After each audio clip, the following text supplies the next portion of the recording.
Good morning sir. BSc fifth semester में yes sir. कितने students हैं? अभी तो सर कम है।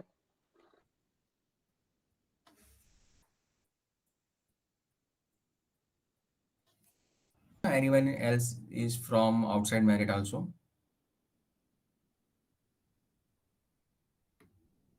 सर मेरिट से।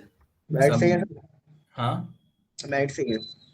ठीक है, क्योंकि पिछली क्लासेस में ये इशू हुआ था, कुछ लोग मेरिट से बाहर के भी थे।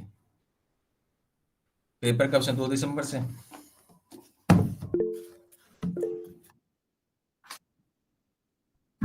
पहले के रिजल्ट कैसे रहे?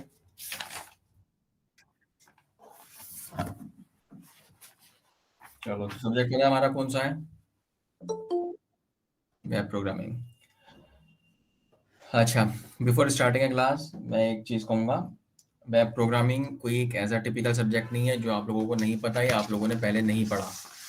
ठीक है, तो टाइम कम है, तो इसी वजह से आई रिकमेंड कि आप लोग जो आपके दूसरे इंपॉर्टेंट सब्जेक्ट्स हैं उन पर थोड़ा सा फोकस ज़्यादा करें, बिकॉज इससे पहले मैं आपका फिफ्थ सेमेस्टर में आपका डेटा स्ट्रक्चर वगैरह भी है, राइट, नेटवर्किंग भी है, तो ये सब्जेक्ट्स भी मैं लेता था।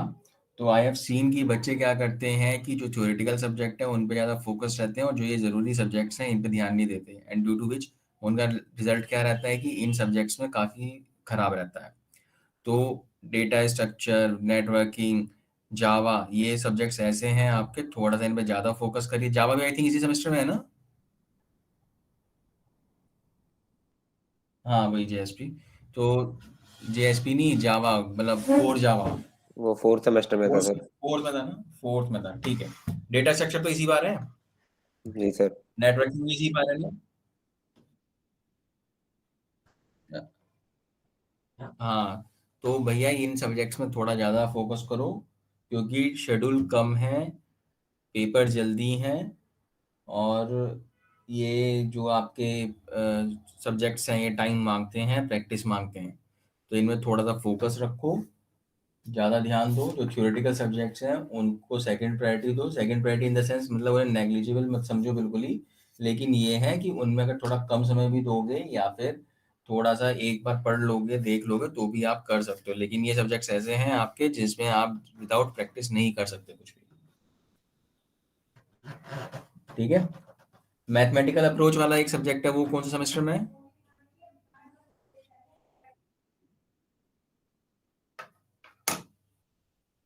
है ना, वही वाला है। मतलब मैं कभी लिया नहीं वो सब्जेक्ट को, लेकिन जो मेरे कलीग्स हैं वो बताते हैं उसमें बच्चों को बहुत इश्यूज रहते हैं, तो इन्हें थोड़ा सा ध्यान दो अपना। ठीक है, तो स्टार्ट करते हैं। आज का हमारा सब्जेक्ट जो है हमें पढ़ना हुआ है वेब प्रोग्रामिंग। वेब प्रोग्रामिंग कोई मुझे बताएगा वेब से क्या समझते हैं आप, या ये सब्जेक्ट जो हम पढ़ने वाले हैं इसके बारे में आप क्या बता सकते हैं? वेब यानी सर इंटरनेट वेबसाइट। वेब यानी सर वेबसाइट इंटरनेट के ऊपर होगा ये पूरा सब्जेक्ट। अच्छा, और सर इस पे यूट्यूब ब्लॉगिंग या इंटरनेट के बारे में जो वेबसाइट पर हम सर्च करते हैं वो सब है, एडवांस वर्जन। बैकएंड होगा इसके अंदर वेबसाइट। बैकएंड कैसे काम करता है सर? वेबसाइट क्या होती है? आप वेबसाइट कह रहे हो, वेबसाइट से आप क्या समझते हो? वेबसाइट क्या होती है? जिसमें सर एक क्लाइंट और सर्वर के बीच में एक तरह से हम लोग कांटेक्ट होता है। क्लाइंट सर्वर छोड़ दो, मतलब टिपिकल सिंपल टर्म्स में बताओ।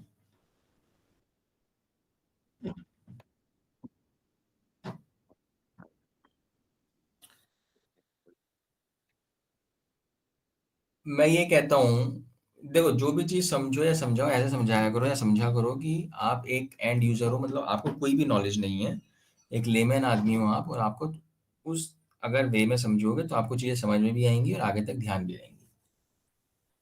हम कहते हैं फॉर एग्जाम्पल एक बुक है हमारे पास, एक किताब है, तो एक बुक क्या होती है? बुक कोई नॉलेज आपसे की पूछे चीजें थी। भाई भाई तो क्या होता सर है? Collection of pages. Collection of set of pages. Pages. हाँ, तो मतलब आप फॉर एग्जांपल अगर हम बात करें आपकी इसी सेमेस्टर की इसी सब्जेक्ट की बुक की, तो अगर वेब प्रोग्रामिंग की बुक है तो उसमें क्या मतलब बहुत सारे पेजेस हैं, जिन्हें हमने एक जगह कलेक्ट कर दिया है, एक जगह लिंक कर दिया है किसी एक ऑर्डर में। एक ऑर्डर ही होगा भाई, जैसे फॉर एग्जांपल मैंने पहले इंट्रोडक्शन डाल दिया। जनरली क्या होता है, कोई बुक की स्टार्टिंग होती है, पहले इंट्रोडक्टरी पेज होता है, उसके बाद इंडेक्स होता है, उसके बाद आपके चैप्टर से स्टार्ट होता है, तो एक प्रॉपर ऑर्डर होता है। तो मैंने किसी चीज़ को किसी एक पर्टिकुलर ऑर्डर में अरेंज कर दिया, सो दैट जो भी उसे वो कोई भी एक्सेस करे, चाहे वो एक नॉलेजेबल पर्सन है, चाहे वो लेमैन आदमी है, तो वो उस सीक्वेंस में अगर अप्रोच करेगा तो वन बाय वन उसे सब चीज़ें एक्सेसिबल हो जाएंगी, वो सब चीज़ों को एक्सेस कर सकता है, समझ सकता है। जैसे फॉर एग्जांपल अगर मैं एक लेमैन आदमी हूँ, मैंने वो बुक खोल के देखी, तो मुझे सबसे पहले स्टार्टिंग में मान लो इंट्रोडक्टरी पेज मिला, मैंने वो पढ़ा, तो मुझे पढ़ के समझ में आ जाएगा दिस इज द इंट्रोडक्शन। उसके बाद मैं नेक्स्ट पे जाऊंगा, मुझे मिलेगा इंडेक्स, तो from there I will get a picture कि ये इंडेक्स है और आगे पूरी बुक में जो मेरे पेजेस हैं इस पर्टिकुलर ऑर्डर में, इस पर्टिकुलर सीक्वेंस में अरेंज्ड है, राइट। तो इसी तरीके से जब हम बात करते हैं वेबसाइट की, वेबसाइट क्या होता है, देखो बुक क्या है, एक हार्ड कॉपी है। Hard copy in the sense जो चीज आपको ऑफलाइन एक्सेस करनी पड़ती है, उसी चीज को अगर मैं किसी नेटवर्क के ऊपर डाल दूं, किसी कंप्यूटर के थ्रू, मतलब नेटवर्क के ऊपर डाल दूं, और जिसे एक्सेस करने के लिए मुझे किसी डिवाइस की, नेटवर्किंग डिवाइस की जरूरत पड़े। Networking devices in the sense कि ऐसे डिवाइसेस जो नेटवर्क से कनेक्ट होते हैं और आपको एक इंटरफेस देते हैं उस चीज को एक्सेस करने के लिए। फॉर एग्जांपल आपका मोबाइल है, आपका लैपटॉप है, आपका ये दूसरे जितने भी डिवाइसेस आप यूज करते हो आजकल, ठीक है, जैसे टैब वगैरह, कुछ भी XYZ हो सकता है। तो जब मैं किसी चीज को, मतलब बहुत सारे पेजेस को आपस में कलेक्ट करके इंटरनेट के ऊपर या किसी नेटवर्क के ऊपर अपलोड कर देता हूं, तो वो कहलाया जाता है मेरा एक वेबसाइट, जिसे मैं सिंपल टर्म्स में बात करूं, the collection of various web pages, right. जी सर। ठीक है। और अब जैसे फॉर एग्जांपल एक बुक है, मैंने बताया कलेक्शन ऑफ बहुत सारे पेजेस हैं। अब उस बुक को कोई ऐसा तो नहीं है कि अपने आप जनरेट हो गई, किसी ने उन पेजेस को लिखा होगा, जी।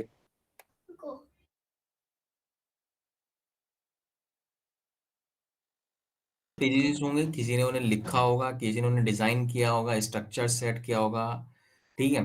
तो जो वो स्ट्रक्चर सेट करता है किसी बुक का, जो भी करता है XYZ, या स्ट्रक्चर डिफाइन करता है, डिजाइन लेआउट सेट करता है, जो चीज उसमें कंटेंट लिखना है वो लिखता है, तो उसे हम क्या कहते हैं, को राइटर। कंटेंट राइटर हम कहते हैं, ठीक है। या फिर हम मोटा मोटा उसे कहते हैं ऑथर भी कह देते हैं हम। ऑथर का काम क्या है, उसने भी एक किताब बनाई है, उसमें उसने कोई कहानी लिखी है, XYZ कुछ भी लिखा, लेकिन उसने एक स्ट्रक्चर डिफाइन किया कि पहले ये ऐसे होगा, उसके बाद ये, तीसरा ये, चौथा ये, ऐसे ही होगा। इसी तरीके से जब हम एक वेब पेज को डेवलप करते हैं, डेवलप इन द सेंस कि हम एक पेज को जब जनरेट करते हैं, क्रिएट करते हैं, ठीक है, तो उस पूरे प्रोसेस को हम कहते हैं वेब प्रोग्रामिंग।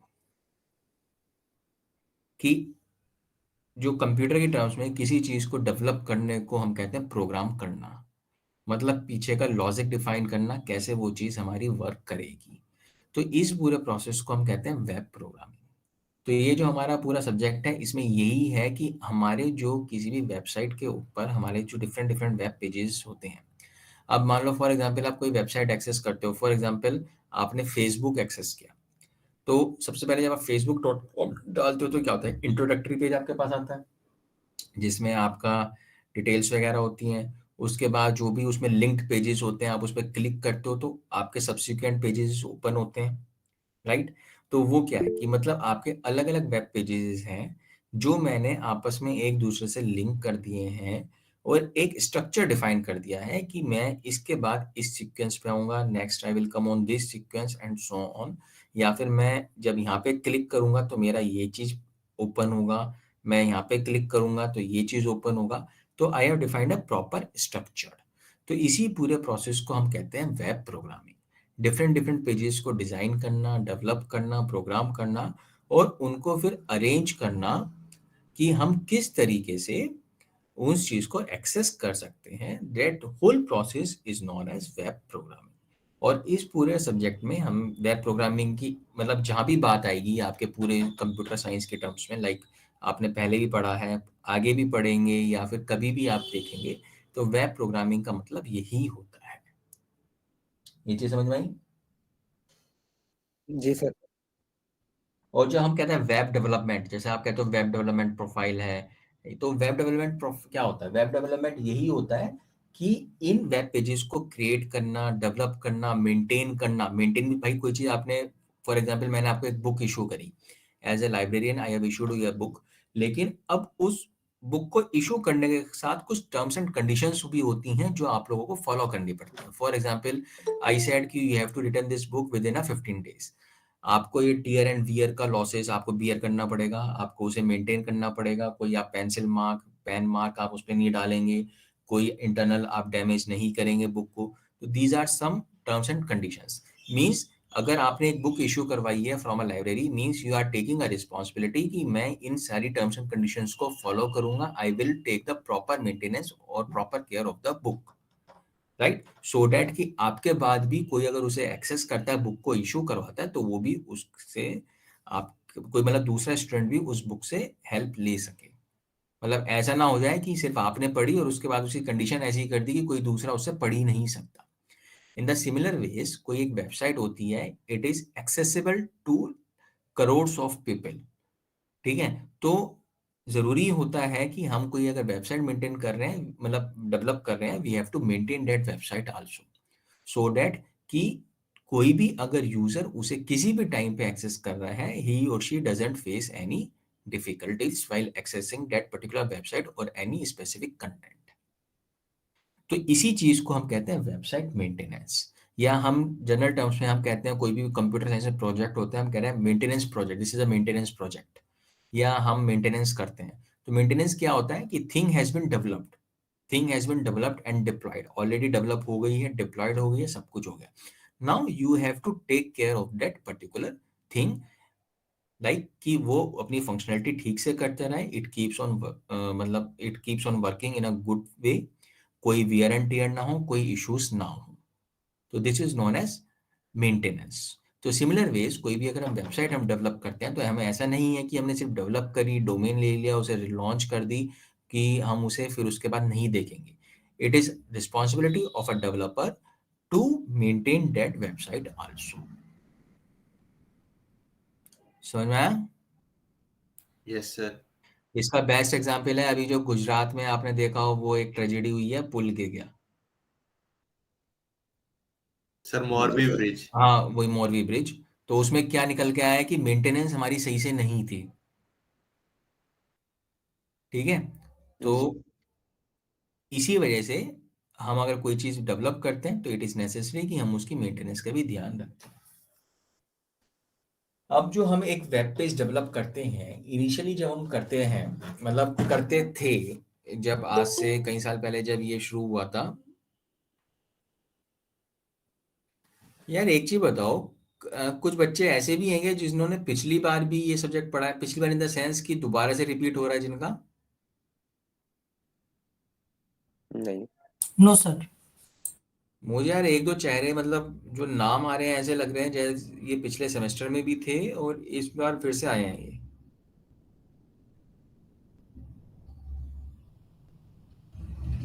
मेक श्योर कि आप लोग सब BCA फिफ्थ सेमेस्टर के ही हो। BCS 053 की क्लास है ये, ठीक है? कोई गलत लिंक ज्वाइन मत कर लेना।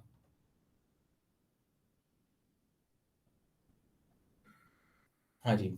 तो मैं क्या कर रहा था, जब हम इनिशियली हमारा जब वेबसाइट डेवलप हुई थी, या फिर हम जब इस सिनेरियो में आए थे कि हमारा जो मतलब इंटरनेट नाम की भी कोई चीज आएगी या आई थी, तो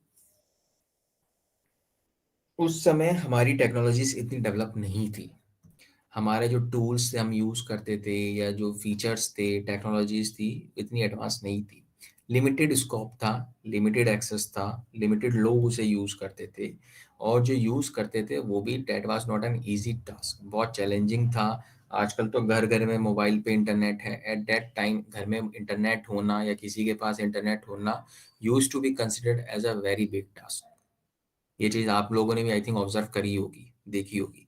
आज से 10-15 साल पहले किसी घर में अगर इंटरनेट लगता था किसी मोहल्ले में या फिर किसी के यहाँ पे प्रिंटर आ जाता था तो बहुत बड़ी बात मानी जाती थी,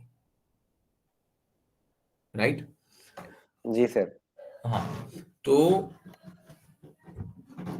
अब क्या है कि टेक्नोलॉजीज बहुत एडवांस हो गई हैं, चीज़ें बहुत एडवांस लेवल पे आ गई हैं। जो हम पढ़ते हैं इनिशियली, हम जो पढ़ते हैं वेब डेवलपमेंट में, वी यूज टू रीड कि HTML is a basic of any web page, या किसी भी वेबसाइट का या वेब प्रोग्रामिंग का जो सबसे बेसिक कंसेप्ट होता है, बेसिक आप लैंग्वेज कह सकते हो या बेसिक डेवलपमेंट टूल होता है, दैट इज एन HTML, जिसे हम कहते हैं हाइपर टेक्स्ट मार्कअप लैंग्वेज। लेकिन आज समय के साथ साथ चीज़ें बहुत एडवांस लेवल पे आ गई हैं, कई नई लैंग्वेजेस, बहुत सारे टूल्स मार्केट में अवेलेबल हैं जिसे आप यूज़ कर सकते हो या फिर यूज़ होते हैं। जो कंपनीज करती हैं वेब डेवलपमेंट करती हैं, वो लोग उन टूल्स का यूज़ करते हैं। अब जो हम पहले प्रोग्रामिंग करते थे, पहले क्या होता था, line by, as a programmer आपको लाइन बाय लाइन कोड करना पड़ता था, you use to write the things line by line. लेकिन अब समय के साथ चीज़ें इतनी एडवांस हो गई हैं कि अब आपको लाइन बाय लाइन नहीं करना पड़ता, you have to just define the main logic. आपको जो हेडर, बॉडी पार्ट और जो भी XYZ जो कॉमन चीज़ें होती हैं वो ऑटोमेटिकली आपको प्री डिफाइंड टूल्स में मिलती हैं। आपको सिर्फ अपना लॉजिक कंसेप्ट आपको बिल्ड करना पड़ता है। तो हम जो पढ़ने वाले हैं, हम, क्योंकि हमारा ये पुराना कोर्स है, इसमें सब चीज़ें वही हैं, HTML वगैरह, CSS वगैरह हमें पढ़नी वही हैं। लेकिन अगर कोई पढ़ना चाहता है, किसी को इंटरेस्ट है, तो आप थोड़ा सा एक्सप्लोर करिए, तो यू विल फाइंड कि चीज़ें बहुत एडवांस लेवल पे आ चुकी हैं।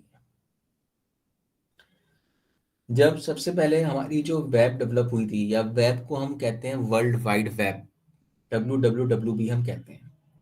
WWW क्या है? बेसिकली हमारी एक ऑर्गेनाइजेशन है। जैसे मैंने कहा कि कोई भी चीज़ डेवलप होती है तो कोई उसका क्रिएटर भी होता है और उसके बाद उसका कोई मेंटेनेंस करने वाला भी होता है, या फिर प्रोप्राइटर भी कोई होता है, जो मतलब ये होता है कि अगर इन केस इस चीज़ में कोई इशू होता है तो दिस इज द पर्सन जिसे हमें जाके बात करनी है या जो रिस्पॉन्सिबल रहेगा।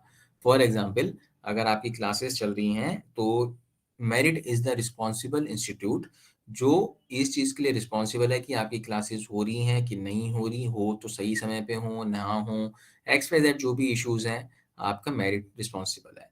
सिमिलर वेज हमारा जो वेब डेवलपमेंट होता है या वेब हम जिसे कहते हैं, उसके लिए जो ऑर्गेनाइजेशन रिस्पॉन्सिबल है, that is the WWW। WWW क्या है? एक ऑर्गेनाइजेशन है, world wide web consortium, WWWC, और इट इज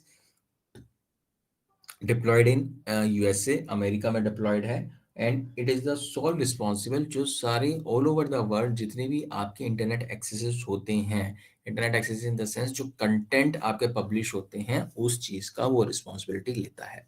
फॉर एग्जाम्पल, कई बार आपने ये न्यूज़ पढ़ी होगी, this particular site has been banned in this particular country, यहाँ इस कंट्री में ये साइट बैन हो गई है, ये कंटेंट बैन हो गया है, या हम ये कंटेंट अब एक्सेस नहीं कर सकते हैं नेट के ऊपर।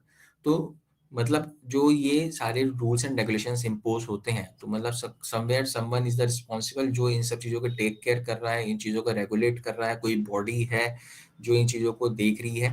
तो यही सारी चीज़ें जो बॉडी जिसे हम कहते हैं, that is a WWWC, world wide web consortium के नाम से है, जो इन सब चीज़ों को चेक करती है या फिर इस चीज़ को मॉनिटर करती है,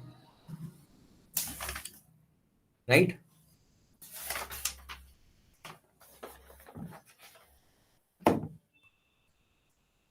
आज की डेट में जो हम वेब टेक्नोलॉजी यूज करते हैं, that the version that we are using is the 2.0। 2.0 version हम यूज करते हैं। इनिशियली जो हम वर्जन यूज करते थे दैट वाज द 1.0, लेकिन उस वर्जन में क्या था, हमारी बहुत सारी लिमिटेशंस थी।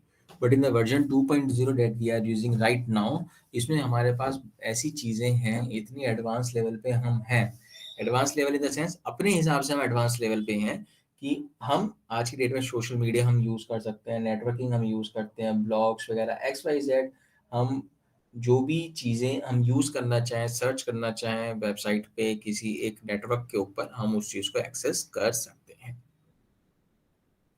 हम कहते हैं इंटरनेट। इंटरनेट क्या होता है? कोई मुझे बता सकता है what do you mean bye internet?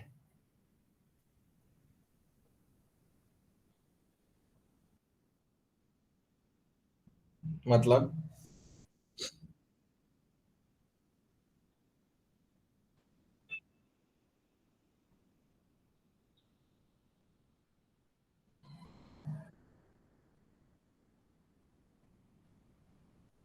अच्छा, हम कहते हैं सोशल मीडिया। सोशल मीडिया क्या है? एक प्लेटफॉर्म है जहाँ पे हम लोग अपने किसी अनजान लोग से मिल सकते हैं, अननोन पर्सन से। ठीक है, मतलब आप कह सकते हो एक तरीके से, अगर इसे मैं थोड़ा सा मॉडिफाई करूं, कि एक ऐसा प्लेटफॉर्म या एक ऐसी जगह है जहाँ पे बहुत सारे लोग आपस में एक दूसरे से जुड़े हुए हैं या जुड़ सकते हैं, कनेक्ट हो सकते हैं, चाहे वो एक दूसरे को जानते हैं या नहीं जानते। और जब वो आपस में जुड़ जाते हैं तो वो एक्टिविटीज आपस में परफॉर्म कर सकते हैं। लाइक कोई आपको कम्युनिकेशन करना है। हाँ जी सौरभ, कुछ कह रहे हैं आप? एक बार रिपीट कर दीजिए सर। क्या? एक बार रिपीट कर दीजिए।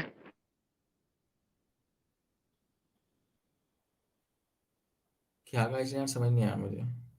एक बार रिपीट करने के लिए कहा सर उसने। रीड करने के लिए बोल रहे थे, एक बार दोबारा बता दीजिए इन्हें। रिपीट में हो जाएगा, तुम अभी जो है वो सुनते रहो तो समझ में आ जाएगा तुम्हें। तो हम क्या कर रहे थे? Social app. हाँ, सोशल नेटवर्किंग में मतलब क्या हुआ कि ऐसा प्लेटफॉर्म जहाँ पे बहुत सारे लोग ऑल ओवर द वर्ल्ड, ऐसा रेस्ट्रिक्टेड नहीं है कि सिर्फ इंडिया में या सिर्फ पर्टिकुलर स्टेट में, ऑल ओवर द वर्ल्ड आपस में एक दूसरे से कनेक्ट हो सकते हैं। आपस में एक दूसरे को, चाहे वो जानते हैं या नहीं जानते, आपस में एक दूसरे से लिंक हो सकते हैं और आपस में एक्टिविटीज परफॉर्म कर सकते हैं। एक्टिविटीज इन द सेंस, आपको किसी के साथ कोई कम्युनिकेशन करना है, कुछ इन्फॉर्मेशन पास ऑन करनी है, कोई डेटा एक्सचेंज करना है, एक्स वाई जेड कोई भी टास्क आप एक दूसरे के साथ कर सकते हैं। ठीक है, तो ये क्या है, एक आपस में नेटवर्क है। हम क्या कहते हैं, सोशल नेटवर्किंग। सोशल मीडिया को हम क्या कहते हैं? सोशल नेटवर्किंग ही कहते हैं हम। तो सोशल नेटवर्किंग का मतलब क्या होता है कि हमने बहुत सारे लोगों को आपस में एक दूसरे से कनेक्ट कर दिया, एक नेटवर्क क्रिएट कर दिया। ठीक है, सोशल हम वर्ड देते हैं ताकि, क्योंकि उसमें जो एक्टिविटीज परफॉर्म होती है, डेट आर सोशल एक्टिविटीज, कोई वो इस तरह की एक्टिविटीज नहीं है कि like that are useful activities. ये जो एक्टिविटीज आप परफॉर्म करते हैं, that are for your leisure time only. मतलब आप, जैसे फेसबुक है, आप किसी से कम्युनिकेट करते हैं तो हम क्या करते हैं, एक तरह से हम सोशल एक्टिविटीज तो परफॉर्म कर रहे हैं। तो इसी तरीके से कंप्यूटर साइंस में जब हम बात करते हैं इंटरनेट की या कंप्यूटर नेटवर्क्स की, तो वो क्या होता है कि जब हम बहुत सारे सिस्टम्स को, बहुत सारे कंप्यूटर्स को आपस में एक दूसरे से कनेक्ट कर देते हैं। ठीक है, तो जो एक नेटवर्क डेवलप होता है, that is known as computer network. और जो एक इंटरफेस, मतलब एक मीडियम, उन लोगों, उस नेटवर्क, कंप्यूटर नेटवर्क्स को या फिर उन सारे कंप्यूटर्स को किसी एक पर्टिकुलर नेटवर्क से कनेक्ट करने के लिए जो यूज होता है, that is known as internet. Inter का मतलब क्या? इंटर पार्टी में inter and intra.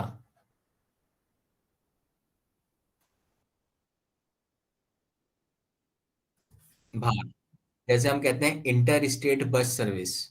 Inter state, inter state bus service का मतलब क्या होता है कि एक स्टेट से दूसरी स्टेट में भी आप जा सकते हो उस बस के थ्रू। मतलब उसका जो एक्सेस है बस का, is not confined with in a state. इसी तरह से हम कहते हैं इंटरनेट। इंटरनेट का मतलब नेटवर्क, नेट का मतलब नेटवर्क। इंटर का मतलब कि वो नेटवर्क इज नॉट कन्फाइंड कि हाँ भाई सिर्फ मैरिड के बच्चे ज्वाइन कर सकते हैं या ये ग्रुप, यही व्यक्ति ज्वाइन कर सकते हैं। कोई भी, anyone from anywhere can join that particular network. ठीक है, इसीलिए हम उस नेटवर्क को कहते हैं इंटरनेट। हम उसे इंट्रा नहीं कहते, इंटर कहते हैं। हम जो इंट्रानेट हम वर्ड यूज करते हैं, इंटरनेट वर्ड कब यूज करते हैं हम? What is the difference between internet and intranet? Intranet sir local है, जब लैन पे हम लोग यूज करते हैं। राइट। इंटरनेट क्या होता है? इंटर मींस आप कोई भी एक्सेस कर सकता है, कोई भी यूज कर सकता है। इंट्रा मींस हमने उसके स्कोप को कन्फाइंड कर दिया किसी स्पेसिफिक रीजन में, किसी भी स्पेसिफिक एरिया में। फॉर एग्जांपल, जैसे आपका इंस्टीट्यूट है मेरिट, तो वहां पे क्या होता है, जो नेटवर्क एक्सेसिबिलिटी है या फिर जो चीजें एक्सेसिबल होती हैं, वो with in that building, with in that premise he accessible होती हैं। उसे कोई भी बाहर एक्सेस नहीं कर सकता। तो जो वो नेटवर्क है, नेटवर्क तो है ही क्योंकि सिस्टम्स आपस में कनेक्टेड हैं। आपकी एक 4-5 लैब हैं, उसमें आपके कई सारे सिस्टम्स हैं, आपके ऊपर जो टीचर्स के फैकल्टीज के रूम हैं, एचओडी वगैरह, मतलब XYZ जो भी दूसरे रूम्स हैं उनमें भी सिस्टम्स लगे हुए हैं, वो भी उसी नेटवर्क पे कनेक्टेड हैं। तो ऐसा नहीं है कि आपके जो सारे सिस्टम्स हैं किसी एक स्पेसिफिक लोकेशन पे एक ही फ्लोर पर सर्वर के पास रखे हुए हैं, वहीं से एक्सेसिबल हैं। तो हमने क्या किया, उस पूरी बिल्डिंग में जो भी आपके सिस्टम्स हैं उन्हें किसी स्पेसिफिक नेटवर्क से कनेक्ट कर दिया और हमने उन्हें रेस्ट्रिक्ट कर दिया दैट द एक्सेसिबल, मतलब जो ये नेटवर्क है, जो कंटेंट है, जो भी चीजें हैं, will be accessed within this premise only, that is known as intranet, intra. ठीक है, जैसे फॉर एग्जांपल आप अपने इंस्टीट्यूट में जब आप गए होंगे ऑफलाइन क्लासेस में, आपने देखा होगा कि अगर आप जब कंप्यूटर ऑन करते हैं तो कई सारी वेबसाइट्स हैं जो वहाँ पे एक्सेस नहीं होती, जैसे फॉर एग्जांपल facebook.com है, youtube.com है। ठीक है, इस तरह की वेबसाइट्स आपके सिस्टम्स में एक्सेस नहीं होती, वेयर एज आप अपने सिस्टम में उस प्रीमाइस से बाहर बैठ जाइए, या फिर प्रीमाइस से बाहर इन द सेंस उस नेटवर्क से दूसरे नेटवर्क ओपन करिए अपने सिस्टम पे, तो आप वही सेम चीज एक्सेस कर सकते हैं। ठीक है, तो this is known as internet and intranet. तो हम जो वेब टेक्नोलॉजी होती है उसके लिए जो वर्ड यूज करते हैं, हम यूज करते हैं इंटरनेट। इंटरनेट क्या होता है कि इट इज एन इंटरफेस जो बहुत सारे नेटवर्क्स को आपस में कनेक्ट करता है, एक दूसरे से जोड़ता है, so that people can communicate with each other. अपना जो भी डेटा आपको टू एंड फ्रो एक्सचेंज करना है, जो भी कम्युनिकेशन पास ऑन करनी है, या फिर जिस भी तरीके से आपको यूटिलाइज करना है, आप उस तरीके से उस चीज को यूटिलाइज कर सकते हैं। ठीक है, Yes, sir.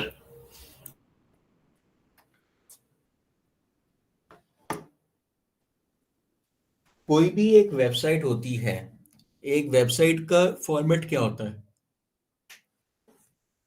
जैसे फॉर एग्जांपल मुझे google.com टाइप करना है, बोला एक्सेस करना है, तो मैं उसको कैसे एक्सेस करूंगा? गूगल पेज मुझे एक्सेस करना है,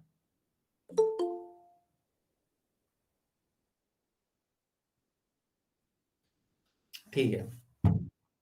तो मतलब क्या है कि मैं, ये जो हम इन्होंने बताया www.google.com, ये क्या है? ये हम कहते हैं facebook.com, gmail.com, twitter.com, ये क्या है? सर डोमेन है सर, डोमेन है। डोमेन नेम है। डोमेन नेम है। डोमेन नेम क्या होता है?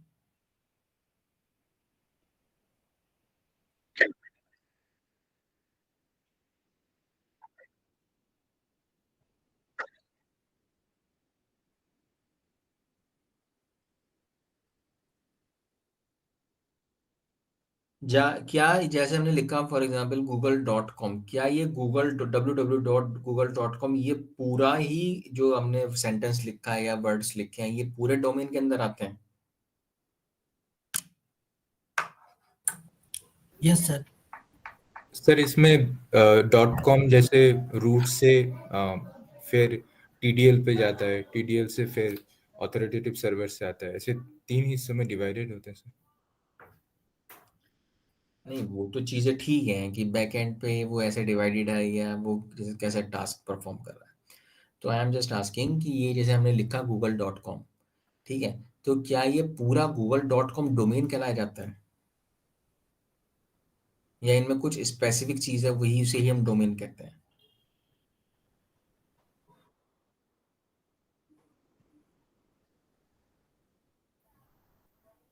और कोई? सर सर जो google.com है, गूगल उसने नाम कह दिया, .com उसका डोमेन नेम है।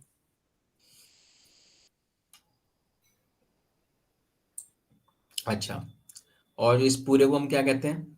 www.google.com जैसे मैंने लिखा है, इस पूरे को हम क्या कहेंगे? ये तो सर एड्रेस हो एड्रेस, वेब गया ना, एड्रेस। एक लगता है उसका।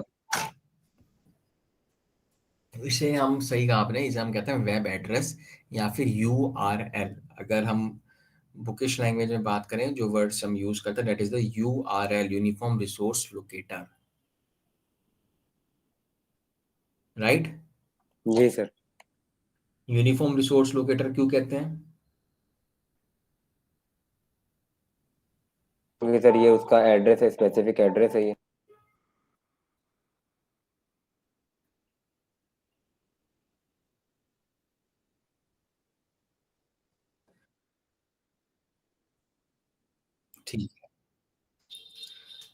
ये क्लास में सिर्फ 2-3 लोग एक्टिव हैं, बाकी लोग लॉगिन करके चले गए हैं या समझ नहीं आ रहा?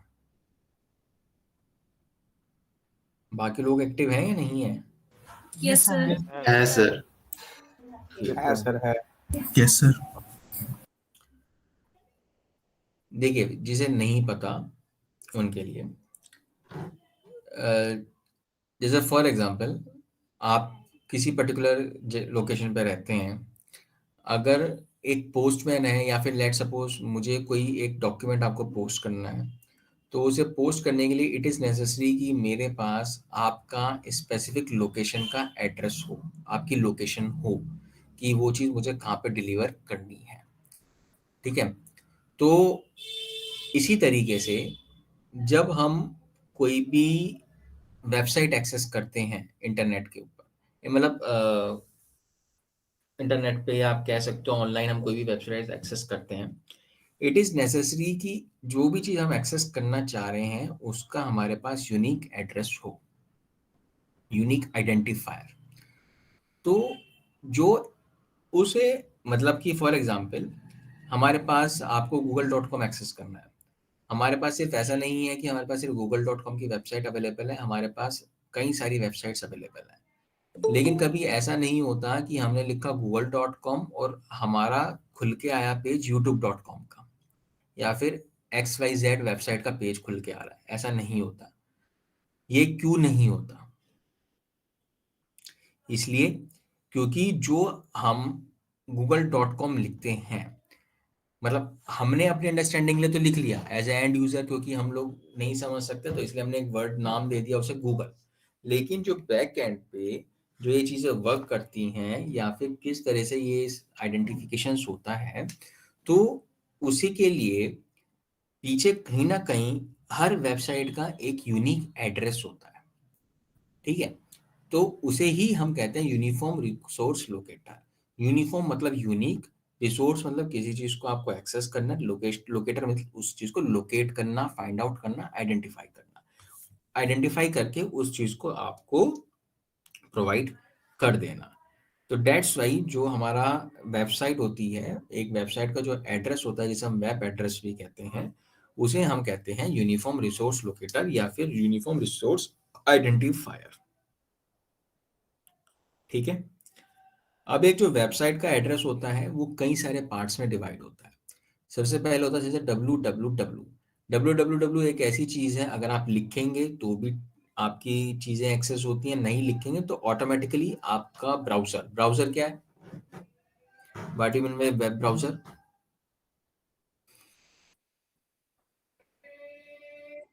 ब्राउजर सर्च इंजन है सर।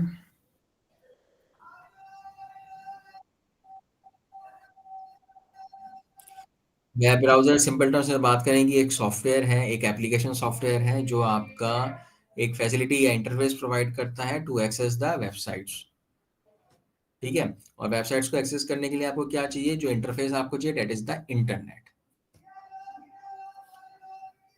तो आपने लिखा, अगर आप www लिखते हैं तो भी वेल एंड गुड काम करता है, नहीं लिखते तो ये एक इनबिल्ट फीचर होता है आपके हर वेब ब्राउजर में, वो ऑटोमेटिकली उस चीज को रिप्लेस कर देता है at the starting of that particular web address जो आपने टाइप किया है।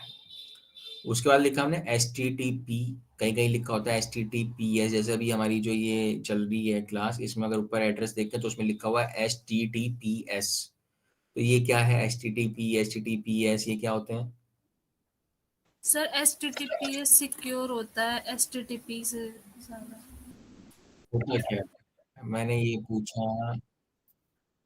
ये पूछा गाड़ी में एयरबैग क्या होता है, आपने ये बता दिया कि सर एयरबैग बहुत सिक्योर होता है, ये होता है, वो तो फीचर हो गए उसके। मैंने पूछा कि होता क्या है?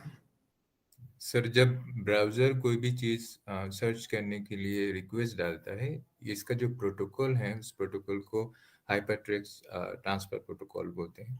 और अगर वो सिक्योर्ड है तो हम एस इस्तेमाल करते हैं, अगर नहीं है तो HTTP ही इस्तेमाल करते हैं। इसके लिए एक पोर्ट नंबर है जो यूजुअली 80 है सर, उसके द्वारा वो काम होता है। ठीक है, देखिए आप अपने इंस्टीट्यूट में आते हैं तो they are certain rules and regulations जो आप लोगों को फॉलो करने पड़ते हैं। इट इज़ नॉट लाइक कि आप उठे और किसी भी कंडीशन में कैसे भी आके किसी भी टाइम पे आके आप क्लास में बैठ गए या अपने कॉलेज में आ गए। तो there are certain rules and regulations जो आपको फॉलो करने होते हैं। इसी तरीके से इंटरनेट के ऊपर जैसे मैंने बताया कि हमारी एक रेगुलेटरी बॉडी होती है जो सब चीज़ों को ऑर्गेनाइज करती हैं। तो there are certain rules and regulations जो हमें फॉलो करने पड़ते हैं, या फिर कोई भी चीज़ हम एक्सेस कर रहे हैं या कोई भी हम एड्रेस टाइप कर रहे हैं, कोई भी वेबसाइट एक्सेस कर रहे हैं, उस पर्टिकुलर लोकेशन पे वो चीज़ हमें मेंटेन करनी पड़ती है, रूल्स एंड रेगुलेशंस, जिसे हम वेब प्रोग्रामिंग के टर्म्स में कहते हैं प्रोटोकॉल्स, वेब प्रोटोकॉल्स। ठीक है, तो जब भी हम कोई वेबसाइट एक्सेस करते हैं, तो अब वेबसाइट एक्सेस करने का मतलब सिर्फ ये नहीं होता कि आपने कोई भी चीज़ टाइप करी, आपको वो चीज़ मिल गई, आपने अपना काम कर लिया। जो हम यूज़ करते हैं इंटरनेट का, वो कई तरीके से हो सकता है। हो सकता है किसी को कोई कंटेंट रीड करना है, हो सकता है किसी को कोई डॉक्यूमेंट अपलोड करना है, हो सकता है किसी को कोई वीडियो अपलोड करनी है, हो सकता है किसी को कोई चीज़ डाउनलोड करनी है। तो there are numerous ways in which कि आप किसी भी चीज़ का यूज़ कर सकते हैं। It can be either in a good sense और इन द नेगेटिव सेंस। ठीक है, हर तरीके से यूज़ हो सकता है। तो there are to maintain all the things, एक कंट्रोल मेंटेन करने के लिए, तो there are certain protocols which has been defined. कुछ रूल्स एंड रेगुलेशंस हैं जो डिफाइन की हुई हैं, that needs to be followed. If that particular rules and regulations are fulfilled, are met, then only that specific operations is allowed. ठीक है, otherwise access is denied to the user. ठीक है, तो अब जो हम प्रोटोकॉल्स की बात करते हैं, तो प्रोटोकॉल्स की अगर हम बात करें, तो जो प्रोटोकॉल्स वेब प्रोग्रामिंग में डिफाइन हुए हैं, वो डिफाइन हुए हैं इन द सेंस लाइक कि HTTP, HTTPS, FTP, SMTP, TCP, ये क्या है, कुछ प्रोटोकॉल्स के नाम हैं। ठीक है, फॉर एग्जाम्पल इसको इस तरीके से समझ सकते हैं जिसे नहीं पता। हम एक चीज देखते हैं कि हमारे जो पॉलिटिशियंस हैं उनको सिक्योरिटी मिली होती है गवर्नमेंट की तरफ से, मिलती है, लेकिन वो सिक्योरिटी जो मिलती है that is defined in the various categories, like for example X security, X category security, Y category security, Z category security, Z plus category security. इस तरीके से उन्होंने कई सारे नेम्स डिफाइन किए हुए हैं। तो डिफरेंस क्या है तो सब सेम चीज, सब में सिक्योरिटी मिली हुई है, सिक्योरिटी गार्ड साथ चलेगा, लेकिन उनका जो बिहेवियर है या कुछ रूल्स एंड रेगुलेशंस हैं वो कैटेगरी वाइज डिफर करते हैं। फॉर एग्जांपल, अगर लेट सपोज मैं कहता हूँ एक्स सिक्योरिटी में मुझे 2 सिक्योरिटी गार्ड मिलेंगे, and if that particular person is availing a Y category security, means उसे क्या है, उसे भी सिक्योरिटी गार्ड मिलेंगे, बट हो सकता है कि वाई कैटेगरी में उसे 2 की जगह 3 मिल जाए।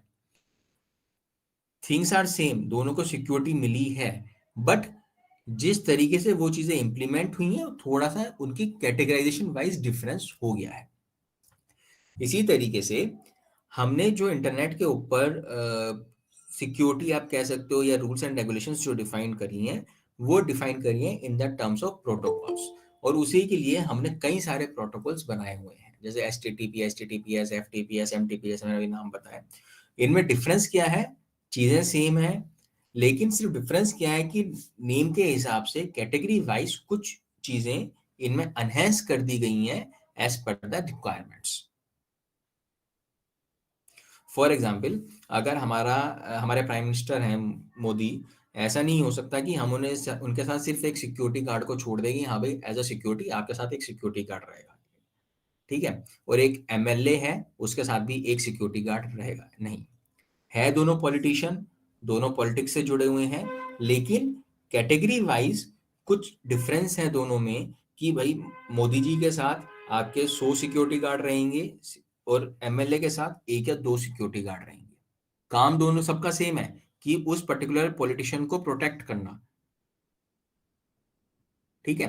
तो इसी तरीके से हमारे जो डिफरेंट प्रोटोकॉल्स डिफाइन हुए हैं, काम सबका एक ही है कि सब चीजों को रेगुलेट करना, लेकिन फंक्शनैलिटी वाइज, कैटेगरी वाइज उनमें कुछ चीजें डिफाइंड हैं कि वो पर्टिकुलर उस स्पेसिफिक सिनेरियो के लिए एप्लीकेबल हैं और वो उस चीज को रेगुलेट करेंगे। तो these are known as protocols. अब जैसे इन्होंने बताया था मैडम ने, श्रेया ने, कि जैसे HTTP है, HTTPS है, दोनों में डिफरेंस क्या है? जैसे HTTP को हम कहते हैं हाइपर टेक्स्ट ट्रांसफर प्रोटोकॉल और HTTPS को हम कहते हैं secure hyper text transfer protocol. तो डिफरेंस क्या है कि आपको जो भी, जैसे फॉर एग्जांपल मैंने लिखा google.com, तो HTTPS कहता है हाइपर टेक्स्ट ट्रांसफर प्रोटोकॉल। ये क्या करता है? ट्रांसफर प्रोटोकॉल आपकी जो रिक्वेस्ट है उसे टू एंड फ्रो लेके जाता है और वहां से जो भी रिस्पॉन्स है उसे लेके आता है, ठीक है। लेकिन HTTPS क्या करता है? ये सिक्योर्ड, इसमें जो कैटेगरी हमने डिफाइन करी है is for the security purpose, specially जैसे आपका बैंकिंग वेबसाइट्स हैं या ऐसी वेबसाइट्स जहाँ पे आपकी ट्रांजेक्शन्स होती हैं, ठीक है, या फिर ऐसी वेबसाइट्स या ऐसी चीजें जहाँ पे आपको मिसयूज होने के चांसेस ज्यादा होते हैं, that can be harmful to the persons, तो वहां पे हम HTTPS प्रोटोकॉल यूज करते हैं, राइट। Yes sir. इसी तरीके से जैसे हमारा होता है TCP, ट्रांसमिशन कंट्रोल प्रोटोकॉल होता है, POP3 होता है, पोस्ट ऑफिस प्रोटोकॉल, मतलब कोई भी चीज आप भेजते हो, जैसे जीमेल होता है, जीमेल पे आप कोई मेल सेंड करते हो तो वहां पे जो बैकएंड पे रूल्स एंड रेगुलेशंस फॉलो होते हैं वो SMTP के प्रोटोकॉल्स को होता है, सिंपल मेल ट्रांसफर प्रोटोकॉल। तो इस तरीके से कई सारे प्रोटोकॉल्स हैं, सबके अपने फीचर्स डिफाइंड हैं, ठीक है, रेगुलेशन फीचर्स डिफाइंड हैं कि किस सिनेरियो के लिए हमें कौन सा प्रोटोकॉल यूज करना है और उसके अकॉर्डिंग वो चीजें रिस्पॉन्स करती हैं। फॉर एग्जांपल जैसे अभी आपका यहाँ पे ये बैंकिंग वेबसाइट है कोई, उससे पहले प्रोटोकॉल होता है HTTPS, तो अगर आप उसे HTTP पे चलाओगे तो वो नहीं चलेगी, google.com को S पे चलाओगे तो नहीं चलेगा। तो इसी तरीके से हमने कुछ चीजें प्री डिफाइंड कर रखी हैं कि उनकी एक्सेसिबिलिटी के अकॉर्डिंग, उनकी सीवियरिटी के अकॉर्डिंग कि कौन सी चीजें कितनी सीवियर हैं, किस चीज का कितना इम्पैक्ट हो सकता है in the negative sense as well as in the positive sense, दोनों तरीके से, और उसके अकॉर्डिंग हम उन चीजों को डिफाइन करते हैं। क्या होता है कि हम मान लो कोई मिस हैपनिंग होती है, जैसे आजकल साइबर क्राइम्स बहुत होते हैं, बहुत चीजें मिसयूज होती हैं, तो क्या होता है कि ऑटोमेटिकली आजकल इतनी टेक्नोलॉजी डेवलप हो गई कि हम ट्रेस कर सकते हैं कि कौन सी चीजें कहाँ से मिसयूज हुई हैं, किस तरीके से हुई हैं, तो वो सब चीजें इसी चीज के ऊपर डिफाइन होती हैं। उसके बाद मैंने लिखा google.com। गूगल क्या है? गूगल एक नेम है आपके उस पर्टिकुलर वेबसाइट का, सिर्फ एक नाम है जिसे हम कहते हैं नामकरण देना। जैसे फॉर एग्जांपल आपके घर में कोई मतलब मान लीजिए एक बच्चा हुआ, तो हम उसे नाम देते हैं ताकि हम उसे फ्यूचर में अगर एक्सेस करें तो उस नाम से हम अगर बुलाएं तो वो बच्चा समझ जाए कि मुझे बुला रहे हैं और वो अपने आप उठ के आ जाए। तो इसी तरीके से अगर कोई भी वेबसाइट आपको एक्सेस करनी है, अब there are lakhs of website available over the internet, तो हमें उस चीज को एक्सेस करने के लिए उसका कुछ नाम देना पड़ता है। तो जो नाम देते हैं हम, डेट इज नोन एज, जैसे फॉर एग्जांपल हमने दे दिया गूगल, फेसबुक, यूट्यूब, ये सिर्फ एक नाम है जो एज अ एंड यूजर हमारी आइडेंटिफिकेशन के लिए हम लोग यूज करते हैं। बैकएंड पे क्या होता है कि इन नाम के पीछे, अब ऐसा नहीं है कि हमने गूगल लिखा तो वो गूगल ऑटोमेटिकली उठकर आपका ट्रांसलेट होके जा रहा है, ठीक है, बाइनरी फॉर्म में, और उसको जाके सर्वर अंडरस्टैंड कर रहा है और रिस्पॉन्स दे रहा है। बैक एंड पे क्या होता है कि जो भी वेबसाइट आप एक्सेस कर रहे हो that is linked to any server, किसी सर्वर से लिंक्ड होती है, और उन सर्वर को लिंक होती है तो उनका एक पर्टिकुलर एड्रेस होता है जिसे हम वेब एड्रेस कहते हैं, ठीक है।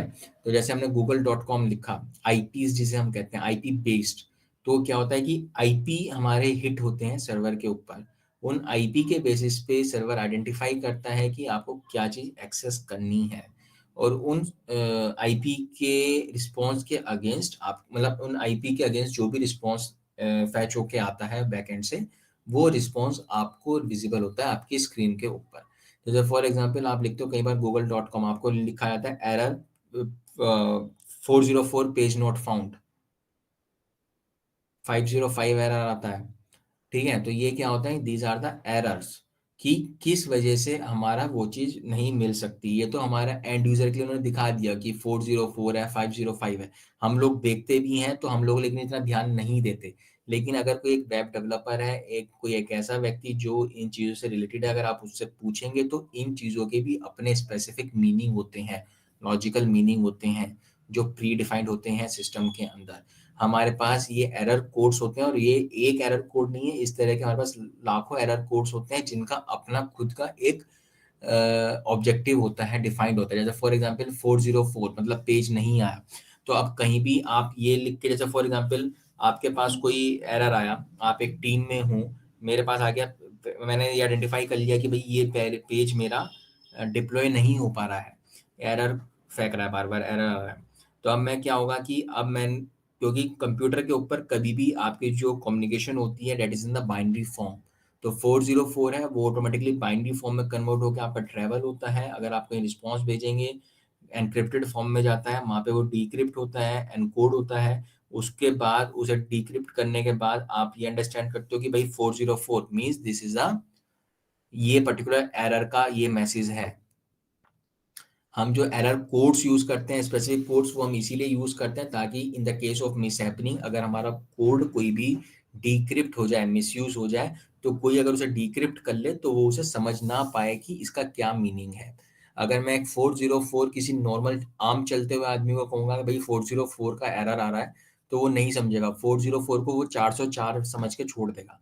लेकिन अगर एक ऐसे व्यक्ति से मैं बात करूंगा जो कंप्यूटर की नॉलेज रखता है, तो वो समझ जाएगा कि 404 का मतलब क्या है। तो इसीलिए जो भी कंप्यूटर के ऊपर, नेटवर्क के ऊपर हमारा डेटा ट्रांसफर होता है वो हमेशा पैकेट्स के फॉर्म में होता है। मतलब आप कह सकते हो कभी भी एक साथ पूरा डेटा हम ट्रांसफर नहीं करते हैं, और हमेशा जो डेटा ट्रांसफर होता है that is in the coded forms and in the encrypted forms.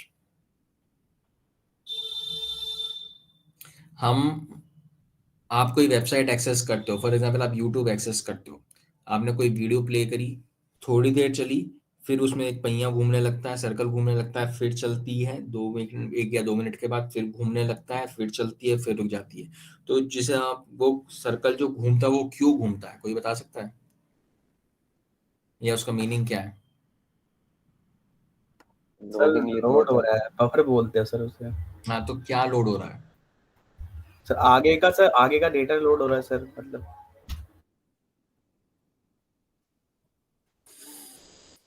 Data ले रहा है वो वहां से क्या बोलते हैं, डाटाबेस से डाटा ले रहा होगा, हमारे पास आ रहा होगा फ्रंट में हमारे सामने, इसलिए लोड ले रहा है वो। अच्छा, आप ये कहते हो कि जितनी ज्यादा स्पीड इंटरनेट की होगी उतना अच्छा होता है, ऐसा क्यों कहते हैं? सर इंटरनेट स्पीड शायद बफरिंग स्पीड को एनहांस करता है इसके, ताकि वीडियो ज्यादा जल्दी हमें मिल सके बिना कोई भी बफर के। जैसे फॉर एग्जांपल मैं कहता हूँ my internet speed is 100 Mbps, इसका क्या मतलब होता है? सर उसका मतलब होता है मेगाबिट्स पर सेकंड। क्यों, तुम्हारी ना आवाज बहुत डिस्टरबेंस आ रहा है। सर ये बैंडविड्थ होते हैं। हाँ, नहीं आप नहीं, और कोई मतलब जिसे नहीं पता वो बताइए थोड़ा सा। जिन लोगों को आइडिया है उनके लिए दिक्कत नहीं है, जिन्हें नहीं है तो जरूरी है कि वो लोग चीजों को समझें। और कोई बताना चाहेगा? जैसे आप कहते हो कि मेरी इंटरनेट स्पीड ये है, ये जैसे आजकल 5G लॉन्च हुआ है, तो 5G क्या है, 4G, 5G, 3G?